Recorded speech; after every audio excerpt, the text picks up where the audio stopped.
আসসালামু আলাইকুম ওয়া রাহমাতুল্লাহ। আলহামদুলিল্লাহ ওয়াসসালাতু ওয়াসসালামু আলা রাসূলিল্লাহ। আল্লাহর অশেষ মেহেরবানিতে আল ইকামা নিউজের আরও একটি আপডেট এপিসোড নিয়ে উপস্থিত হয়েছি। আপনাদের সাথে আছি আমি আবু বাসির। শুরুতেই সংবাদ শিরোনাম। গাজা ছাড়বেন না সিনাওয়ার, প্রতিরোধ যুদ্ধ চালিয়ে যাবেন মুজাহিদিনরা। উজবেকিস্তানে এই প্রথমবার আলু রপ্তানি করল তালিবান সরকার। ভারতে ফিলিস্তিনের পতাকা উত্তোলন করায় 6 যুবককে গ্রেপ্তার করল পুলিশ। নাইজার স্পেশাল ফোর্সের ঘাঁটির নিয়ন্ত্রণ নিল আল কায়েদা। কেনিয়ায় সামরিক কনভয়ে মুজাহিদদের হামলা, 13 সেনা হতাহত। বন্যায় এখনো পর্যন্ত নিহত 74, ক্ষতি প্রায় 14,270 কোটি টাকা। এতক্ষণ শুনছিলেন সংবাদ শিরোনাম, এখন বিস্তারিত।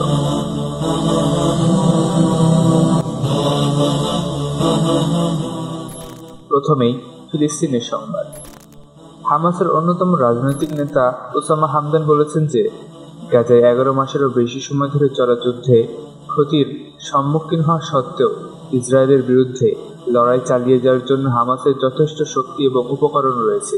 তিনি আরও বলেছেন, হামাস নেতা ইয়াহিয়া সিনিওয়ার কোনো অবস্থাতেই গাজা ছাড়বেন না। গত 15 সেপ্টেম্বর রবিবার ইস্তাম্বুলে এক সাক্ষাৎকারে ওসামা হামদান এএফপিকে বলেন, প্রতিরোধের যুদ্ধ চালিয়ে যাওয়ার উচ্চ সক্ষমতা রয়েছে। এ যুদ্ধে অনেকে শহীদ হয়েছে এবং অনেকে আত্মত্যাগ ছিল, কিন্তু এর বিনিময়ে প্রতিরোধ বাহিনীতে ব্যাপক অভিজ্ঞতার সঞ্চয় হয়েছে এবং প্রতিরোধে নতুন প্রজন্মের যোদ্ধারাও ব্যাপকভাবে অংশগ্রহণ নিয়েছে। তিনি বলেন, এই যুদ্ধের আকার, মাত্রা এবং যুদ্ধের প্রস্থের তুলনায় প্রতিরোধ বাহিনীতে হতাহতের সংখ্যা যতটুকু ধারণা করা হয়েছিল তা প্রত্যাশার চেয়ে অনেক কম। এ সময় যুদ্ধবিরতি আলোচনার কথা উল্লেখ করে হামদান বলেছেন যে জায়নিস্ট ইসরায়েলের সবচেয়ে গুরুত্বপূর্ণ সামরিক সহায়তাকারী মার্কিন যুক্তরাষ্ট্র কূটনৈতিক বিষয়েও ইসরায়েলকে সমর্থন করেছে। ফিলিস্তিনে রক্তপাত বন্ধে আমেরিকা প্রশাসন ইসরায়েলের ওপর পর্যাপ্ত বা উপযুক্ত চাপ প্রয়োগ করে না। তিনি বলেন, মার্কিন যুক্তরাষ্ট্র ইসরায়েলি পক্ষে যে কোনো ধরনের অঙ্গীকার এড়ানোকে ন্যায্যতা দেওয়ার চেষ্টা করে। বিপরীতে যুক্তরাষ্ট্র হামাসকে একটি সন্ত্রাসী গোষ্ঠী হিসেবে প্রচার এবং গণ্য করে। অন্যদিকে হামদান ওই সমস্ত আরব নেতাদেরও সমালোচনা করেছে যারা ইসরায়েলের সাথে কূটনৈতিক সম্পর্ককে স্বাভাবিক করছে বা স্বাভাবিক করার কথা বিবেচনা করেছে। হামদান আরব নেতাদের জিজ্ঞাসা করে বলেন, আপনার নিজের দেশে এই আক্রমণ করা হলে এবং বিশ্ব আক্রমণকারীর পাশে দাঁড়ালে আপনি কেমন অনুভব করবেন? যদি আপনি ইসরায়েলের সাথে সম্পর্ককে আশীর্বাদ এবং লাভজনক হিসেবে দেখেন, তাহলে আপনি কি তাদের আপনার দেশের একটি অংশ দেবেন, যে ভূমিকে নতুন ইসরায়েল বলা হবে? সর্বশেষ হামাস নেতা ইয়াহিয়া সিনাওয়ারের নিরাপদ গাজা ছেড়ে যাওয়ার বিনিময়ে ইসরায়েলের দেওয়া বিনিময় চুক্তির প্রস্তাবকেও ঘৃণা ভরে প্রত্যাখ্যান করেন হামদান। সিনাওয়ার গাজা ত্যাগ করবেন এমন পরিস্থিতি কল্পনা করা অসম্ভব বলে হামদান বললেন, সিনাওয়ার এবং অন্যান্য নেতারা ফিলিস্তিন ছেড়ে যাওয়ার চেয়ে 1000 বার শহীদ হতে প্রস্তুত, কারণ তারা এখন পর্যন্ত যা যা করেছেন তার সবই পবিত্র আকসার ভূমি ফিলিস্তিনিকে মুক্ত করার জন্য। এদিকে দক্ষিণ গাজায় মুজাহিদদের আক্রমণে 4 ইসরায়েলি সেনা নিহত হয়েছে, এছাড়া আরও 5 জন আহত হয়েছে। তাদের মধ্যে 3 জনের অবস্থা গুরুতর।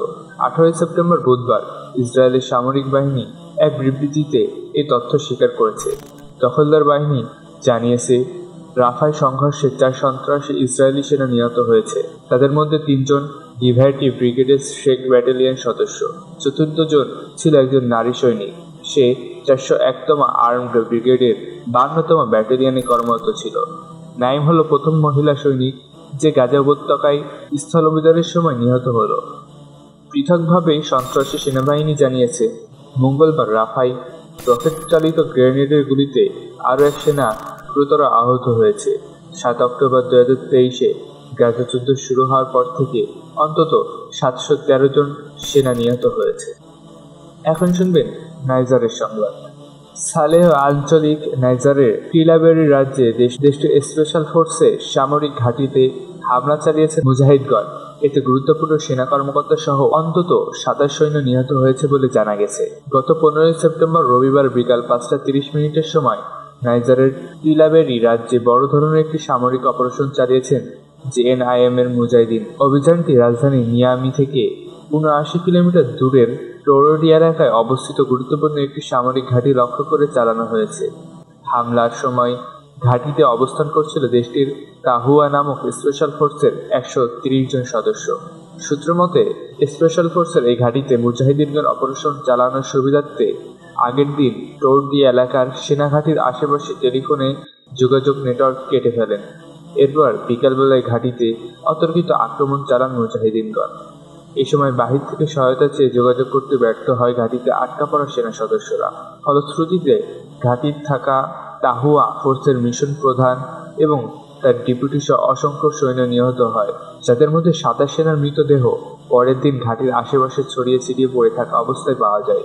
বাকি সৈন্যদের মধ্যে থেকে মাত্র 14 জন সদস্য হামলা থেকে বেঁচে নিরাপদে অন্য ঘাঁটিতে আশ্রয় নিতে সক্ষম হয়েছে। এছাড়া অন্য সৈন্যরা হামলার পর থেকে নিখোঁজ রয়েছে। আর জাল্লাকার তথ্য অনুযায়ী সেনাদের মধ্যে হতাহত ও বিপুল ক্ষয়ক্ষতির পর মুজাহিদিনগণ সামরিক ঘাঁটির সম্পূর্ণ নিয়ন্ত্রণ নেই। সেই সাথে মুজাহিদিনগণ বিপুল সংখ্যক অস্ত্র, প্রচুর পরিমাণে গোলাবারুদ ও বুলেট বক্স গনিমত হিসেবে পেয়েছে। এখন জানবেন আফগানিস্তানের সংবাদ।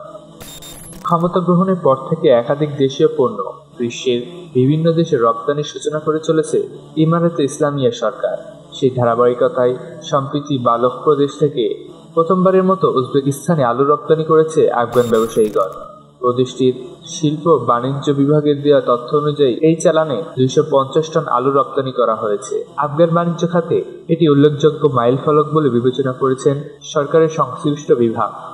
রপ্তানিকৃত আলু বালখ প্রদেশ থেকে সীমান্ত পথে উজবেক আফগান যৌথ বাজারে প্রেরণ করেছে প্রদেশটির শিল্প ও বাণিজ্য বিভাগ।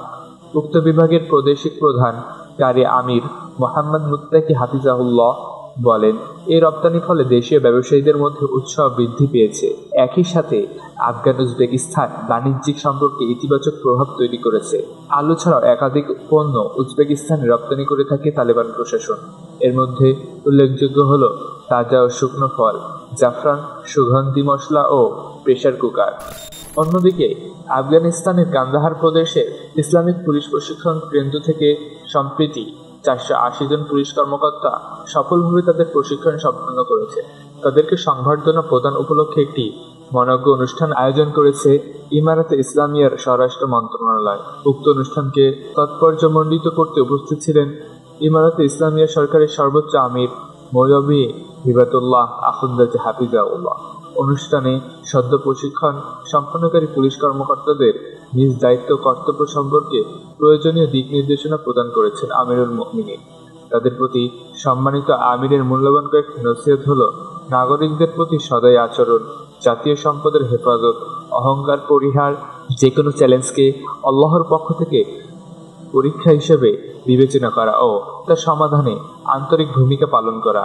তিনি ইমারাতে ইসলামিয়া সরকারের বর্তমান অগ্রগতির দিক আলোকপাত করেন, তা ভবিষ্যতেও জারি থাকবে বলে প্রত্যাশা ব্যক্ত করেন। সরকারের এই অগ্রযাত্রার পথে জনসাধারণকে পাশে থাকতেও তিনি আহ্বান জানান। এখন শুনবেন ভারতের সংবাদ। 35 বছর বয়সী সালমান আলী নামক এক মুসলিম সাংবাদিককে তার 9 বছর বয়সী ছেলের চোখের সামনে গুলি করে হত্যা করা হয়েছে। গত 27 আগস্ট মঙ্গলবার মধ্যপ্রদেশের রাজগড় জেলায় ঘটনাটি ঘটে। পুলিশের একটি সূত্র স্থানীয় গণমাধ্যমে জানায়, রাজগড় জেলার সরংপুর এলাকায় একটি হাসপাতালের সামনে স্কুটিতে বসা ছিল ওই সাংবাদিক ও তার ছেলে। এমন সময় অপরিচিত 3 হামলাকারী একটি বাইকে করে এসে তার উপর প্রকাশ্যে গুলি চালায়। গুলি করেই পালিয়ে যায় তারা। পরে স্থানীয়রা গুলির আওয়াজ শুনে জড়ো হয় এবং পুলিশকে খবর দেয়। চিকিৎসার জন্য তাকে হাসপাতালে নেওয়া হলে কর্তব্যরত চিকিৎসক তাকে মৃত বলে ঘোষণা করে। উল্লেখ্য, মীর সালমান আলী নামক নিহত ওই সাংবাদিক দস্তক নিউজ নামক স্থানীয় একটি সংবাদ মাধ্যমে কাজ করতেন। গেল 1 বছরে ওই সাংবাদিকের ওপর এই নিয়ে 2 বার হামলা করা হয়। অন্যদিকে 15 আগস্ট রবিবার কর্ণাটকের চিক্কামাগালুরু এলাকায় 3 যুবক একটি স্কুটারে করে ফিলিস্তিনের পতাকা তুলে ধরে ফ্রি প্যালেস্টাইন স্লোগান দিয়েছিলেন। তাদের সাথে অপর একটি বাইকে করে আরও 3 যুবক ছিল। ঘটনাটির ভিডিও সামাজিক যোগাযোগ মাধ্যমে ছড়িয়ে পড়লে তা দ্রুত ভাইরাল হয়। সামাজিক মাধ্যমে ছড়িয়ে যাবার পর বজরং দলের সদস্যরা এবং ক্ষমতাসীন বিজেপির সমর্থকরা পুলিশ স্টেশনে একত্রিত হয়ে ওই যুবকদের দ্রুত গ্রেফতারের দাবি জানায়। পরে ওই 6 যুবককে আটক করে হিন্দুত্ববাদী পুলিশ। নিরাপত্তার জন্য হুমকির অভিযোগ তুলে তাদেরকে গ্রেপ্তার দেখানো হয়েছে। এখন শুনবেন কেনিয়ার সংবাদ। কেনিয়ার লামু রাজ্যে সামরিক কনভয়ে শাবাবের অতর্কিত আক্রমণে অন্তত 5 সেনা নিহত হয়েছে বলে জানা গেছে। শাহাদা এজেন্সির সূত্রে জানা যায়, গত 17 সেপ্টেম্বর মঙ্গলবার কেনিয়ার উপকূলীয় রাজ্য লামুতে দেশটির ক্রুসেডার বাহিনীর একটি সামরিক কনভয়ে অতর্কিত আক্রমণ চালিয়েছেন হারাকাতুস শাবাব মুজাহিদিন। এতে ক্রুসেডার বাহিনীর অন্তত 5 সেনা সদস্য নিহত এবং আরও 8 সদস্য আহত হয়েছে। এই সময় ধ্বংস হয়ে যায় কেনিয়ান বাহিনীর একটি সাঁজোয়া যান। ক্ষতিগ্রস্ত হয় আরও কয়েকটি যান।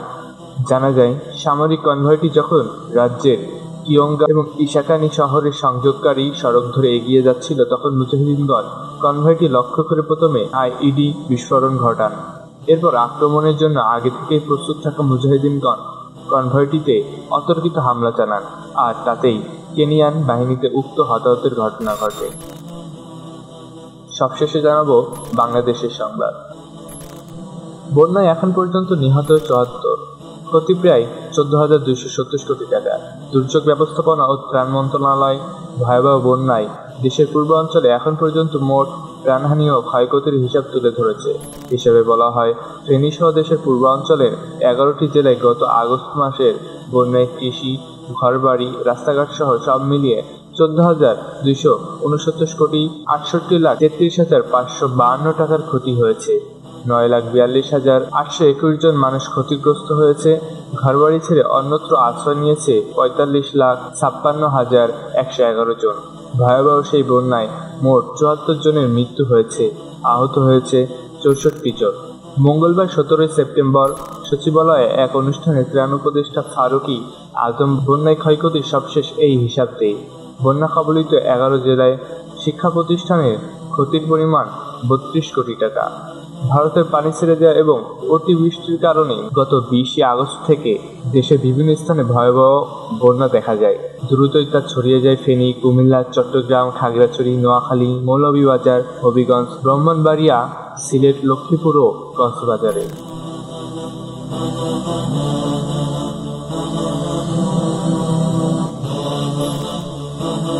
প্রিয় দর্শক, এতক্ষণ সাথে থাকার জন্য জাযাকুমুল্লাহ। পরবর্তী আপডেট নিউজ পেতে চ্যানেলটি সাবস্ক্রাইব করে সাথে থাকুন। দেখা হবে নতুন কোনো এপিসোডে।